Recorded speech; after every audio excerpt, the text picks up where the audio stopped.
thank you so much. I'm really glad and honored that I'm sharing this space with you.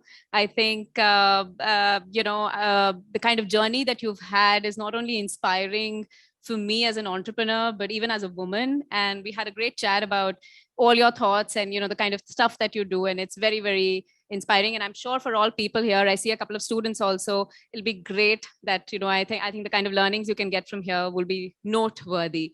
So to begin with, Naiyya, you started Baby Chakra, and today Good Glamm Group is a unicorn and a noted one of that in India. What has been your journey from starting something, an idea that you started a company with, and now today you're a unicorn? Fantastic to be here. Always great to be talking to a fellow entrepreneur, Garima. I think, I did my MBA at Harvard. And when I graduated from business school, I don't think the idea was, oh, I'm going to come back to India and be an entrepreneur, right? That was not the first thing that crossed my mind. But I think entrepreneurship becomes a calling, right? You've experienced this. So, when you have to solve a problem, you have to solve the problem. And I think in my case, the problem that made me come back to India was how do you really solve for the problem of maternal and child health information, communities of care, and having the right sort of expert care as well, coming at the right time to mums and children through a virtual care platform, right? And that's basically the genesis of Baby Chakra. Now that journey was what? It started about 6 years back. So it feels like another lifetime.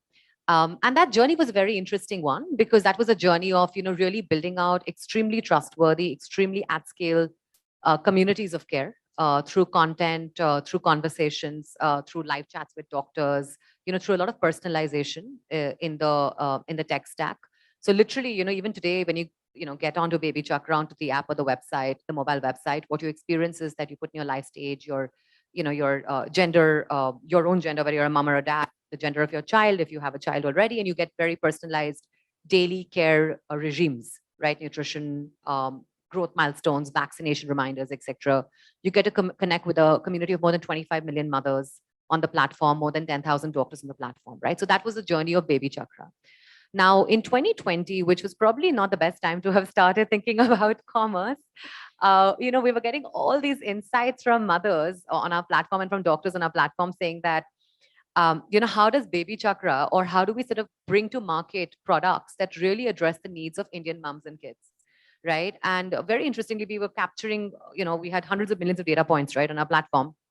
And we were using those to co-create products for mothers. So we came up with this innovative product, which is 2020, which was India's first baby safe hand wash, which was made without BHT, without phthalates, without sulfates, etc. So think about your regular sort of mass market hand washes, and they are not safe for kids, to put it mildly, right? So we came up with that. We came up with a baby safe at that point in time, hand sanitizer. This is in November end, right?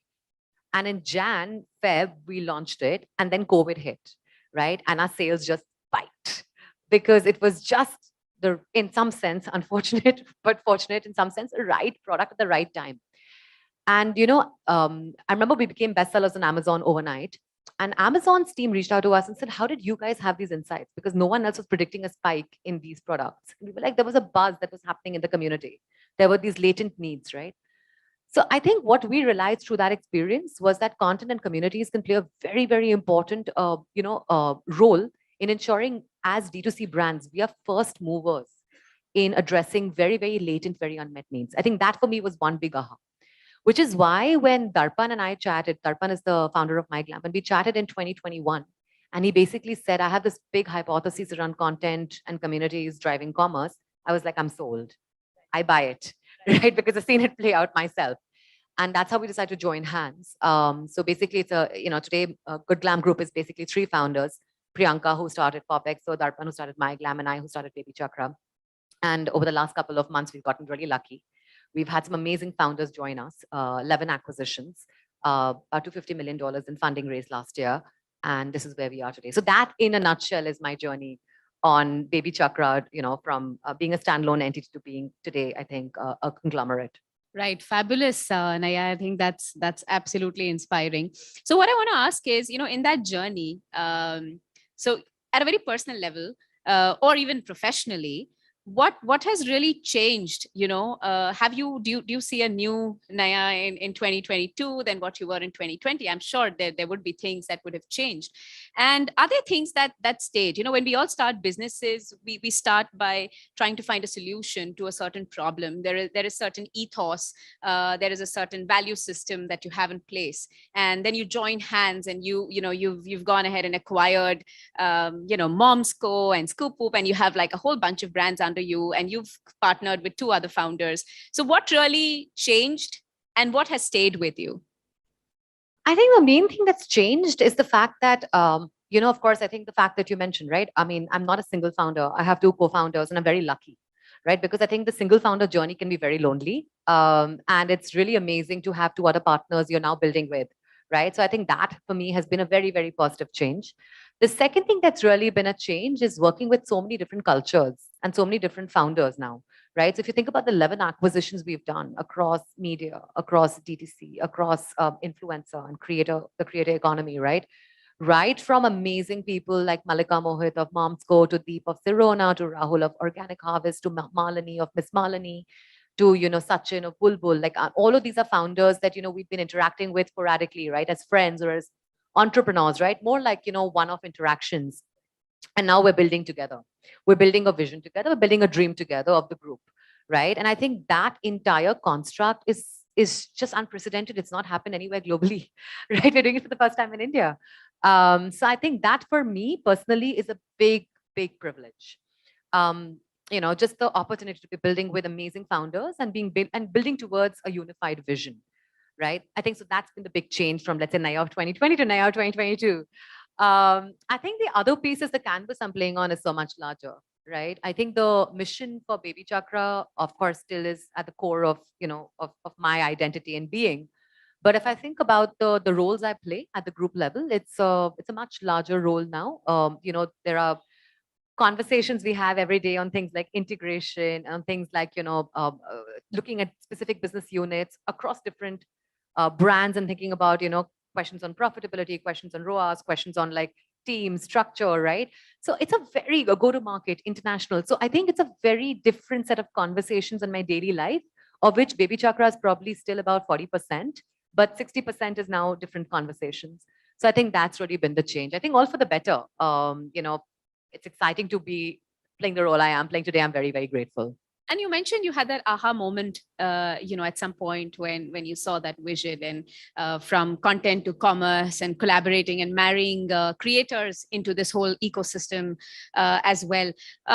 Could you reflect back and think of some data points to drive the conversation to also what we are here to talk, and what kind of data points and what kind of drivers made you feel that what we are building is going to be that big? Like you said, you're the first one doing that, and we're doing that in India is fantastic. So what was that kind of what kind of data did you look at, which made you confident about the kind of journey you're taking? There are two data points. I'll tell you one from the Baby Chakra experience and one from the group experience, right? The Baby Chakra experience is that imagine a company, and this is Baby Chakra I'm talking about, right? That's raised about 3.5, 4 million in funding, max 5, right? Launches 3 products, all of which go on to become Amazon bestsellers, right? And this is the team that has like literally one person looking at commerce along with me and working on NPD, everything, right? And absolutely no relationships with Amazon marketing, no with the category managers, no idea of how to launch commerce, like no clue, right? We're doing this for the first time. And all 3 products in extremely competitive categories, right? Baby, at that point in time, 2020 is what I'm talking about, right? I think for me, that itself, and I remember the calls because we stocked out, we'd gotten in stock for 6 months, we stocked out in 2 weeks. So we got a call from Amazon saying, what are you, who are you, what's happening, right? And I think that's the first time, Garima, I realized how powerful building high trust at scale communities could be, right? Because all we did was we basically told our communities we are launching these products based on your feedback, right? So all the community members went to check it out and they all bought, right? So I think that for me was one big data point from Baby Chakra. The other big data point was what I see play out every day, right? The biggest problem in a D2C setup, and which is why most brands start marketplace first, is the cost of customer acquisition. And Facebook, Google costs are not getting any cheaper, right? In fact, we all know the narrative that's basically in our industry today about how to sort of even build a business from scratch today, given the exorbitant costs of Facebook and Google ad bids. Because of the content community to commerce journey that we've been able to do, and of course, it's not just content alone, it's also, you know, the fact that our proprietary D2C tech stack is very highly optimized for conversions. So if someone comes on, the chances of converting that person is very high. But just the fact that the top of the funnel is so large, we see about 14.5 billion impressions monthly, right? Down to the tech stack and the product journeys being highly optimized for conversions. We have the lowest CAC in industry, right? So in 2020, before we did the content to commerce journey, and this is a MyGlamm journey alone, right? MyGlamm, which is one of our brands, was had a CAC of about 1,000 rupees per customer, right? Right now, it's not even maybe 50 to 90 rupees. That's fabulous. Right? Because of the optimization that content and communities and creators have brought to the mix for us. And every month, we are acquiring 200,000 new customers. That's not a joke. That's one of the largest acquisition funnels for a D2C brand in India, probably globally. Absolutely. I'm sure there are a couple of customers sitting here. I think that's applaud worthy, you know, that's really not a joke, for sure. Data is something that I personally love, and I've been a marketer and I run a business, and I cannot operate without data. So if you tell me a problem, I need to see data. But I also see that entrepreneurs really run away from data. You know, there are a lot of entrepreneurs who say that it's so overbearing. There is just so much data to see, and of course there are businesses which are just doing that, right, trying to make data simplified and easy for you. But as an entrepreneur, right from day one, and I'm also considering that, you know, you studied law and then you went to Harvard, and it would be a good guess to say that you were monitoring data right from the word go. So if there are some, I don't know, 5 points or 5 data points or 3 data points that you have as a hack for every single entrepreneur who's listening in today, that they should start tracking that data from day one, are there some tips or hacks that you have for that? I mean, no hacks per se. I think each business is unique, and each problem statement that you're trying to solve is unique. Also, I think every quarter as an entrepreneur, you're probably trying to solve one part of the puzzle of that jigsaw that makes your business a whole, right? And makes it successful. I think the one thing most entrepreneurs, at least in D2C, should think about, I think the 2 magic numbers are CAC and CAC LTV, right? Just looking at CAC alone may not cut it. And looking at CAC LTV alone does not cut it, right? Because you could say, oh, I'm acquiring someone and the person has a long lifetime value. But the cost of acquisition is so prohibitive that you'd never get to scale, right? And on the flip side, if your CAC is just, you know, not working out, then, you know, you can't even get to an LTV scenario, right? So a couple of things, I'll just give you an example with the D2C, and then I'll talk a little bit about communities and content, right? In terms of data points there. When you are looking at like what products as an entrepreneur, especially in D2C and especially in innovation, right?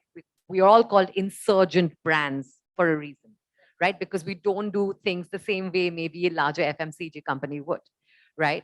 So what do? We do things like, we launch innovative products by really, really listening to our consumers and customers, right?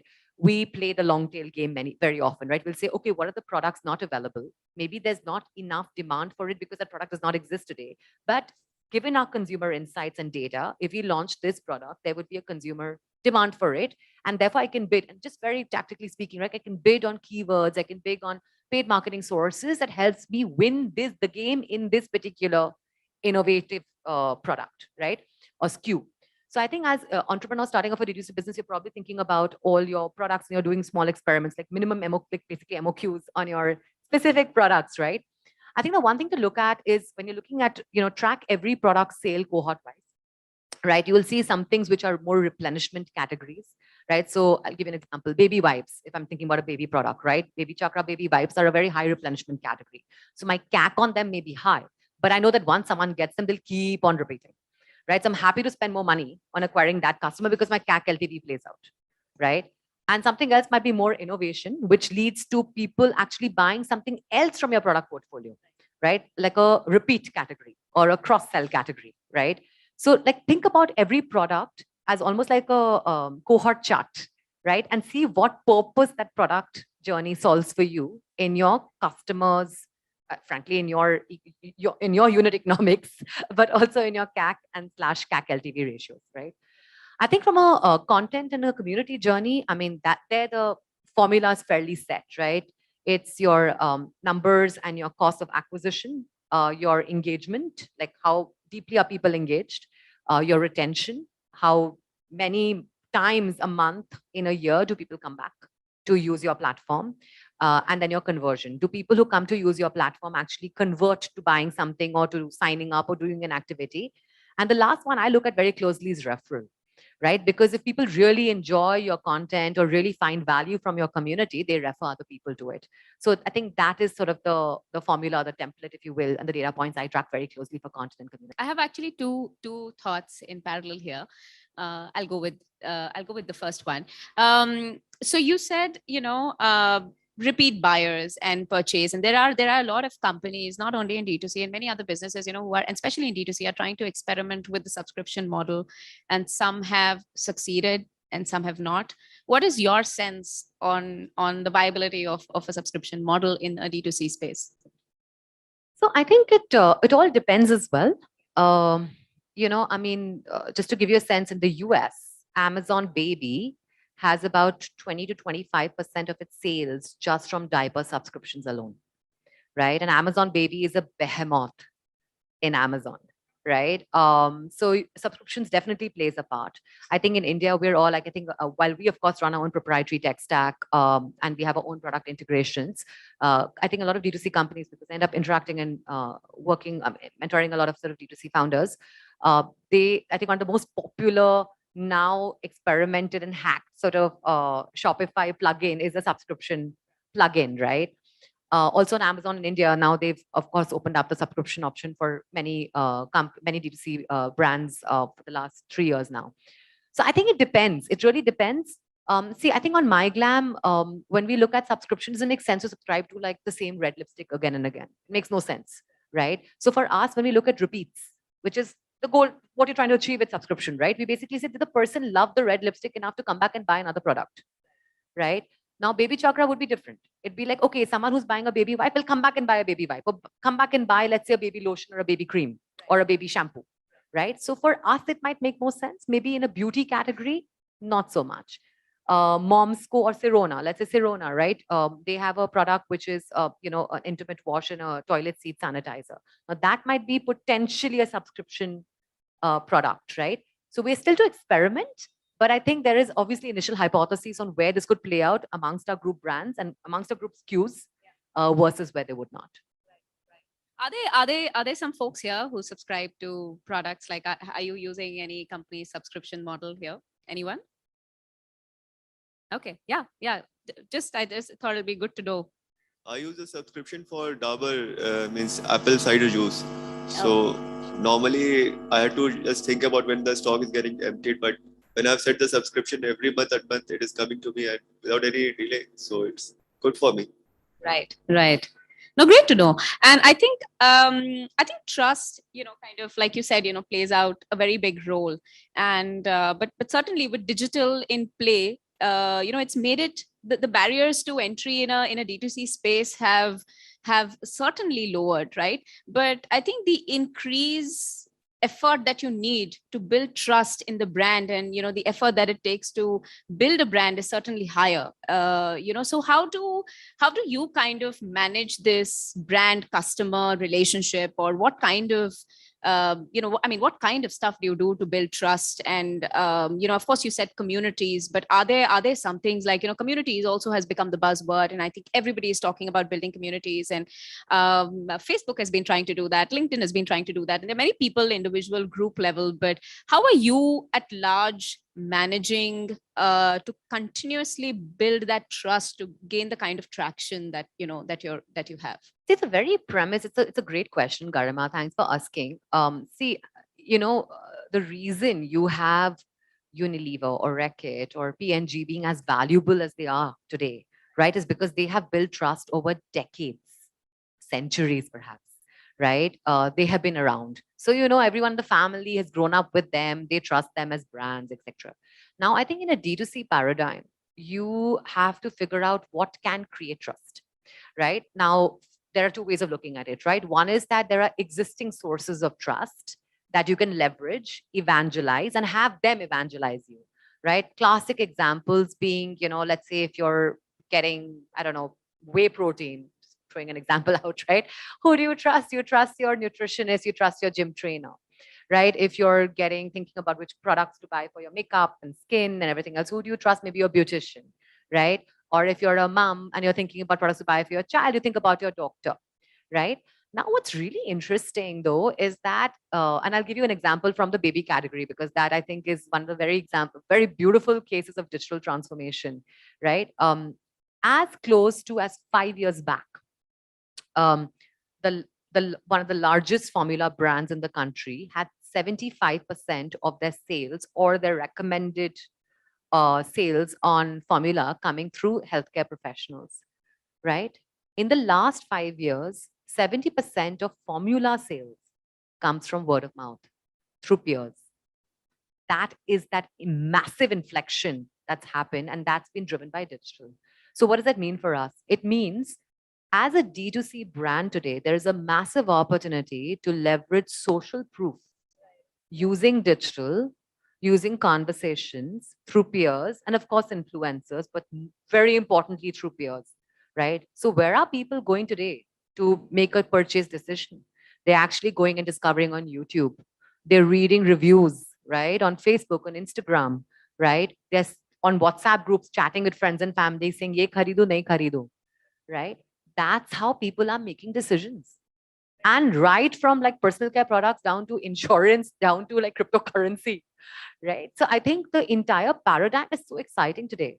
And therefore, I would say that you look for sources of trust. And of course, you have to work with them because they are part of the paradigm, right? Which is your experts and your traditional sources of knowledge. But I think thinking about creating trust with social proof, I think that gets really exciting. And then when that gets amplified with digital and through digital conversations, through intelligent communities, it gets really exciting. No, absolutely. And I think there's so much said about user generated content in general, in the industry, and a lot of brands are using, user generated content with the power of digital and being able to amplify it. And, customers today, I think in a traditional sense, you learn that what is in it for me and kind of trying to define it.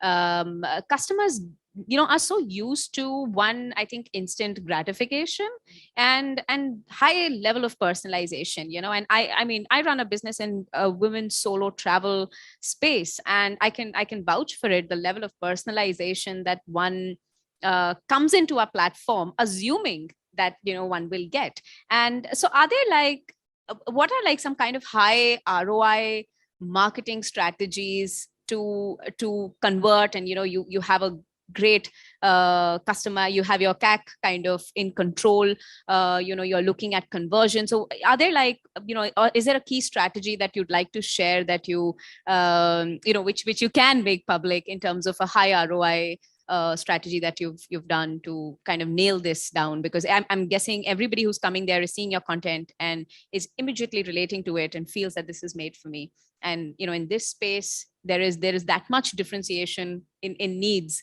and how are you able to kind of do this? I wish there was a magic formula. Unfortunately, there's not, Garima. I think, that's where like the value and the promise of the team really steps in, right? Because the one big thing you appreciate so much more as a founder versus even as a professional is just how important the team is and how important their hustle and their ability to experiment is, right? So I think write down, and by the way, every day things change.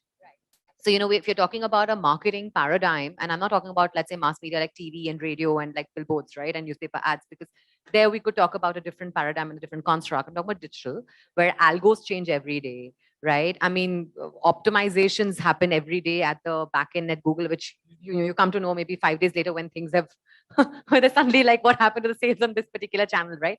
But, I think 2 or 3 things. One is that, constant experimentation, keeping an eye on the cohort, right? So on the audience cohort, right? So if you're very clear on the kind of audiences that really resonate best with your product, and of course you have the data of the past purchasers, you have lookalike audiences, etc., right? So which you can run ads on. So Facebook, Google have made it much easier at some level, right, to reach people at scale who would be most aligned to your product stories and to buying from you. But I think after you even get across to those audiences, literally things like what we've learned is even colors, right? The click to buys, right? The call to actions, whether you have a human imagery, right? Versus just have a product imagery. How do you represent the claim story versus the ingredient story, right? The ratio, the aspect ratios of every creative you put out, right? So the creative optimization. I think that's where the brand and the performance marketing team spend the most amount of time. Because if you can get that right, and I keep on telling the teams this, that is 75% of your battle won. If you can get a CT, like a click-through rate, which is higher than industry average on your creative, because audience optimization, we believe performance team knows how to do.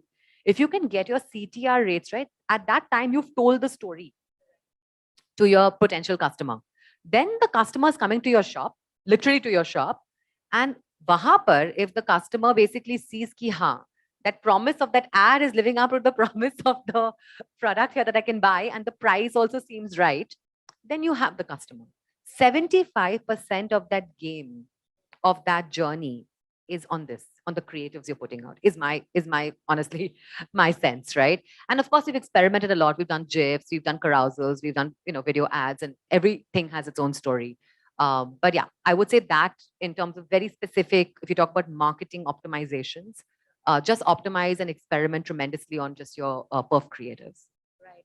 Fabulous. And how quickly, like, because there is so much data, and even Google and Facebook, and like you said, in terms of the click-through rates, and and it'll give you an industry average, it'll throw up so much data. How quickly, like how seamless is it to read that data and to make, like, how quickly can you move from reading data into making business decisions? Like, or do you have a method to this madness in terms of, how often do you take that data, seriously? Because like you said, things are changing, needs are changing. How often do you do this?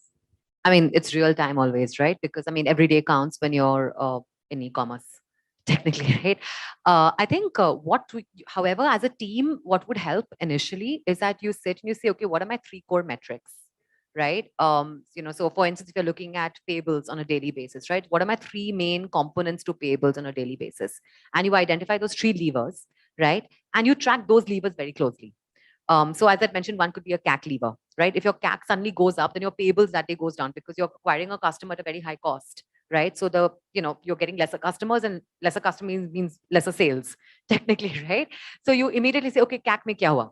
So you're working with the team, you're pretty much monitoring this data real time on the dashboard, right? With the team, and you're saying, CAC mein kya hua? Ye creative nahi chala, right? Or this content marketing didn't work. Yeah, it's influencer ki strategy nahi chali. Like, you're basically doing it real time. So it's important for all of us as entrepreneurs to identify the main levers, because otherwise the other part about data is it's very, very, very sexy. You can get immersed in data your entire life, and if you enjoy data, which personally I do, right, you will never get out of the data like doldrums, right? You will always be stuck in data. So I think important as an entrepreneur to pull yourself out, say, these are my 3 main levers. These are the pieces that move the needle for my overall outcome.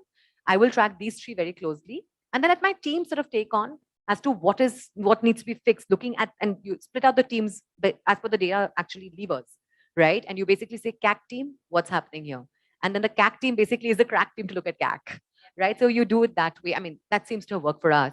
Obviously, a lot of optimizations even in the structure, but yeah, I think that seems to make sense to us today. Right. Fabulous. And great answer at that. And, if I was to actually take you back to where you started, what made you take the decision between, so D2C versus distribution? What is the math behind it? What really made you go for a D2C model? Or, because I mean, there were always other ways to do this business. So it'll be great to understand. I'm sure you've looked at some kind of data there as well. So no, I mean, I think the math is fairly well known.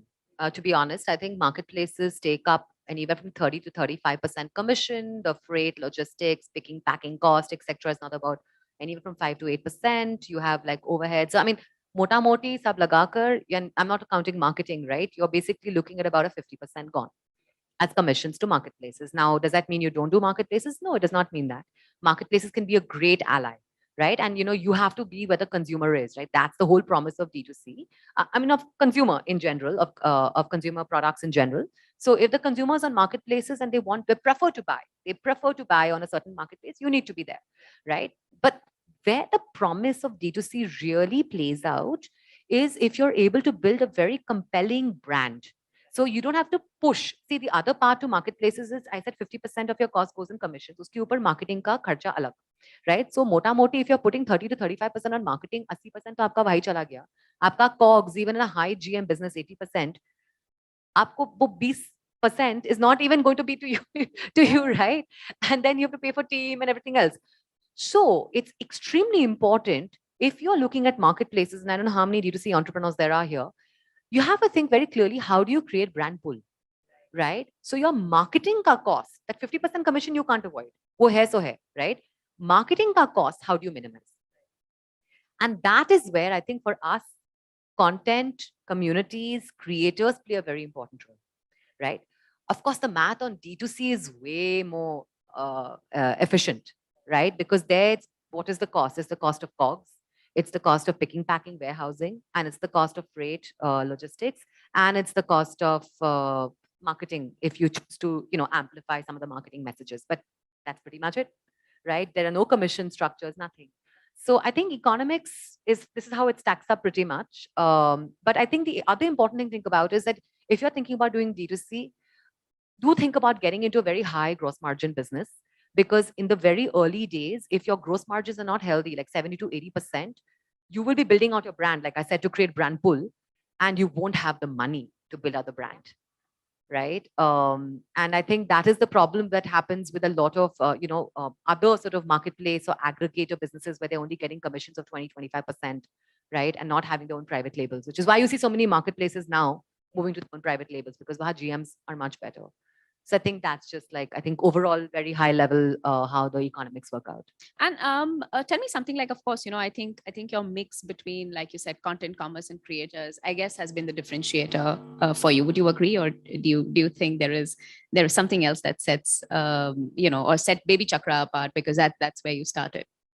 So, in Baby, I'll tell you about the group, and I'll tell you about Baby Chakra, right? So at the group level, I'd say that, of course, it's the magic that content communities, creators bring across the group, right? I think that has been our secret sauce.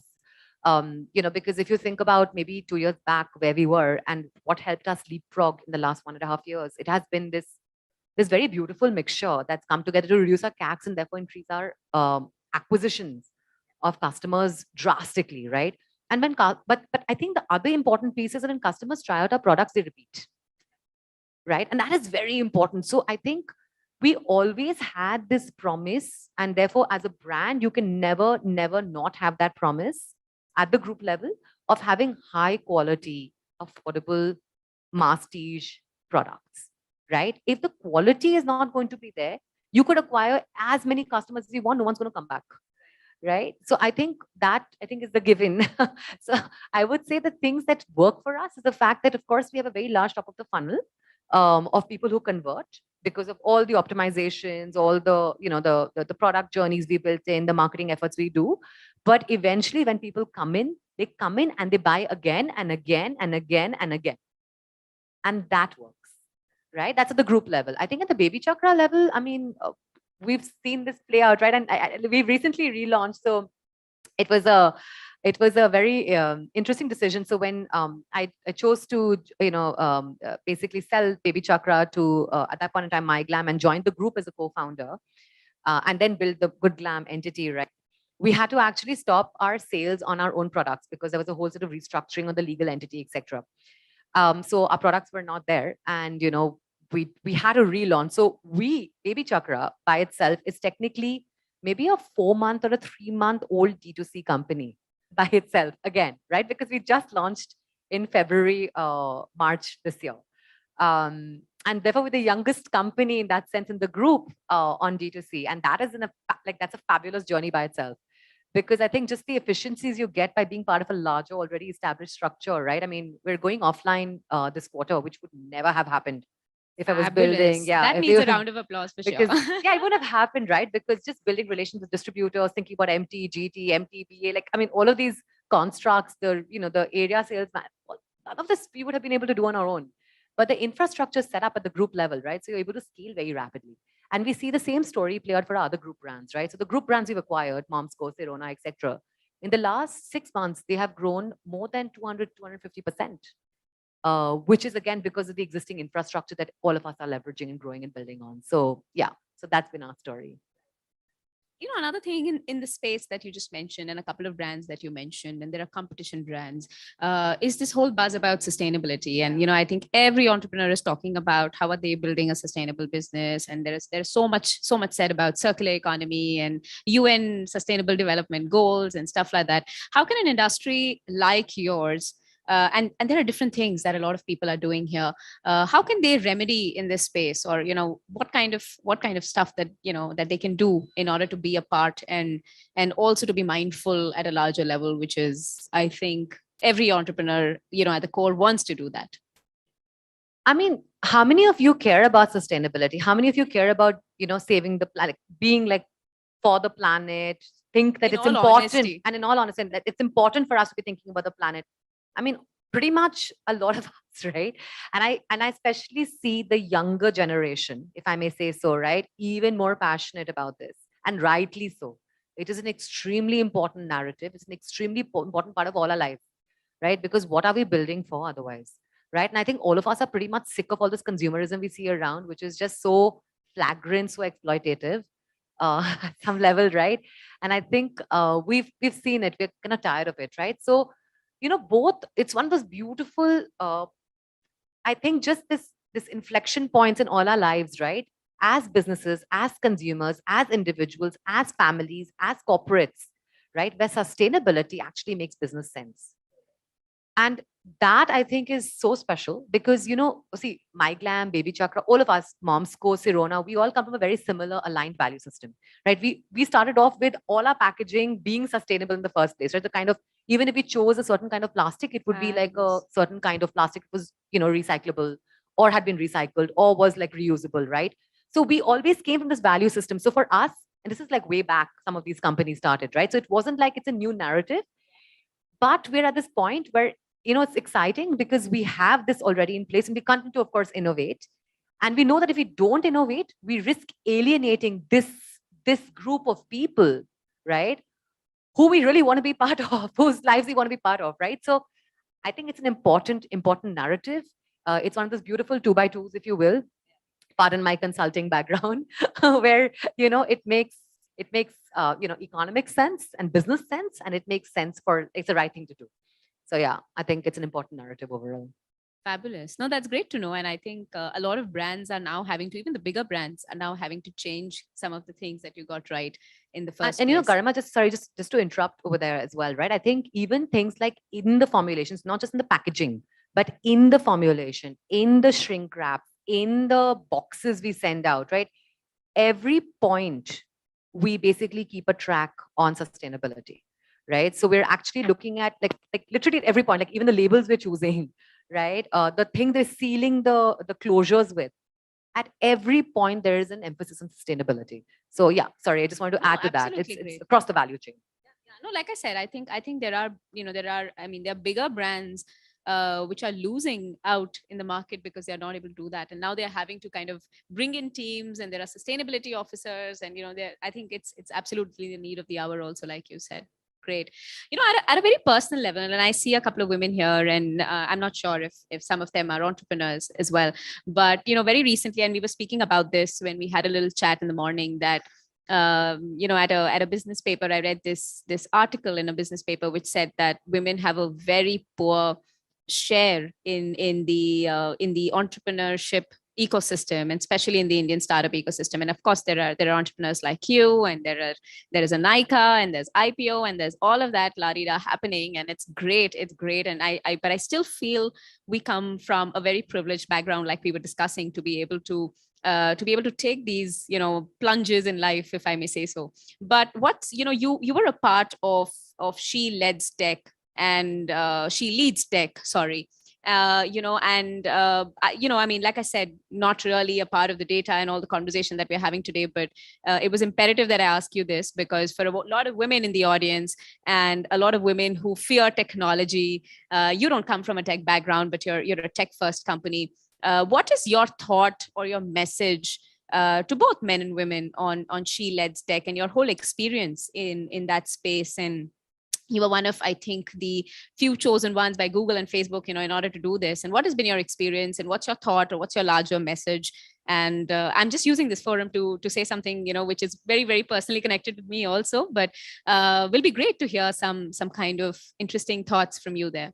So again, we discussed this, right, Garima? I think a lot of us come from a place of great privilege. I mean, we have basic financial security, we've had great educations, we've had scholarships, yes, to maybe fund those great educations, but we've had great educations, right?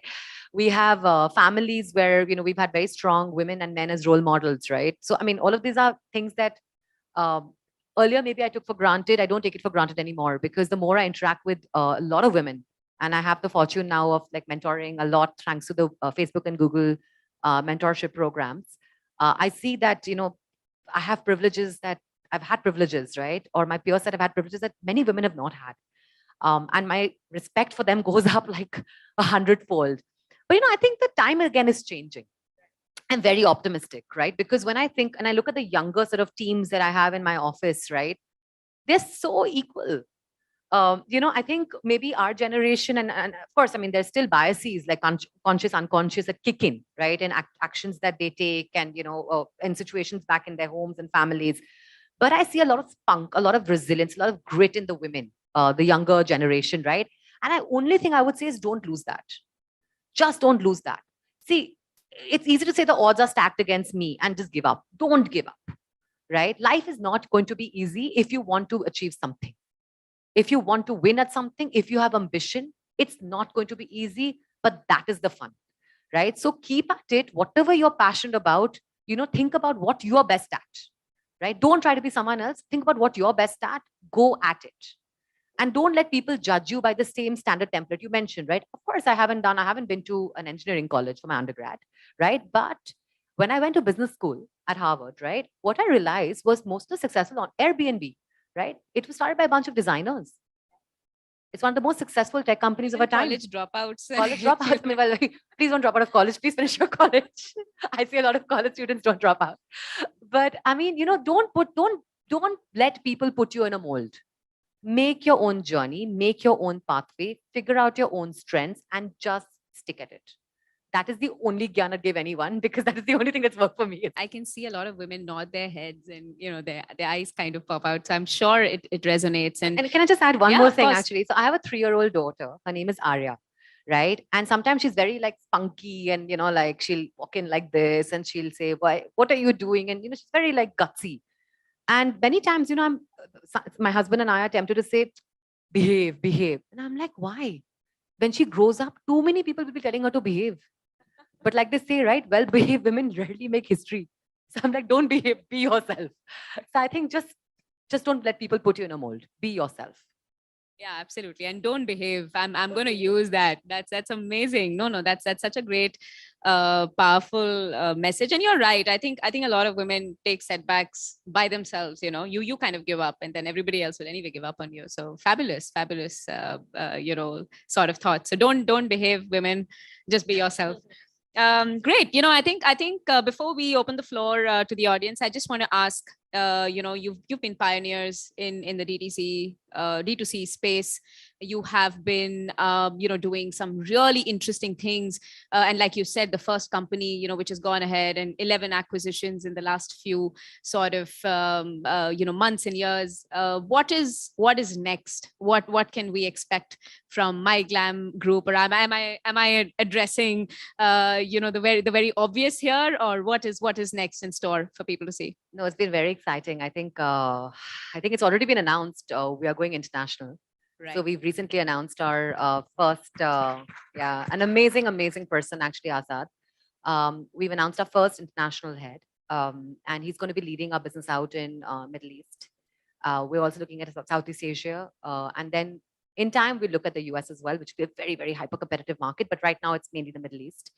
We're bringing our group brands to the Middle East. There is work happening right now on localizing them.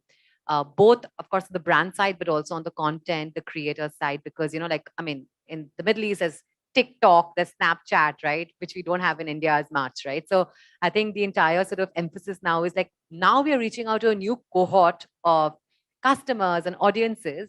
How do we make our group adapt to that new possibility. And of course, at the back end, our tech team and product team is hard at work at looking at a website that launches in Arabic. And so it's a very, very exciting paradigm overall. So yeah, international is next. And that's what's super exciting for us. Wow, congratulations. And that's a big step. And I'm sure you'll be as successful there as you are in We India. will see, Garima. But what gives me a lot of happiness is that, you know, when we were growing up, it used to be ki international brands kharido wo achhe hote hain. Abhi Indian brands international ja rahi hain. So Wow, I think fabulous. that's really exciting, right, for us. So yeah, I think it's more than for Good Glamm. I think it just gives me a lot of excitement as just someone who's grown up in an India where international was good. And now we're telling foreign and international India is good. So